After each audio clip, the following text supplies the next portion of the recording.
Football প্রেমী ভাইয়েরা কেমন আছেন? আশা করি সবাই ভালো আছে। আজকে আমাদের এই গেট বান্ধা হয়ে গেছে, এখন খেলা আমাদের মঞ্চ প্রস্তুত করা হয়ে গেছে। এখন কিছুক্ষণ পর এই রাত দিয়ে পর্দা লাগানো হবে, পরে ঠিক করে সব কিছু ওকে করা হবে। এই যেখানে আমাদের বড় বক্সের দাগ দেওয়া হয়েছে, আবার ছোট বক্সের দাগও দেওয়া হয়ে গেছে। প্রায় মাটির কাজ কমপ্লিট। এখন আমাদের খেলা আজকে বিকালে 3টার সময় হবে। পশ্চিম কুতুবপুর যুব সমাজ ও এলাকাবাসী উদ্যোগে অর্ধেক লক্ষ টাকা পুরস্কার দেওয়া হবে। আপনারা যারা খেলা দেখবেন আগে ভাগে চলে আসবেন, আমাদের মাঠে খুব জায়গা শর্ট পড়বে।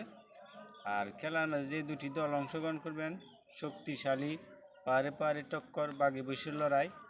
শক্তিশালী পশ্চিম কুতুবপুর ফুটবল একাদশ বনাম শক্তিশালী করগাঁও ফুটবল একাদশ। উক্ত খেলায় প্রধান অতিথি হিসেবে উপস্থিত থাকবেন ইশতেখার আহমেদ নাসির ভাই, আরও অনেকেই উপস্থিত থাকবেন। উক্ত খেলায় আপনারা সকলেই আমন্ত্রিত।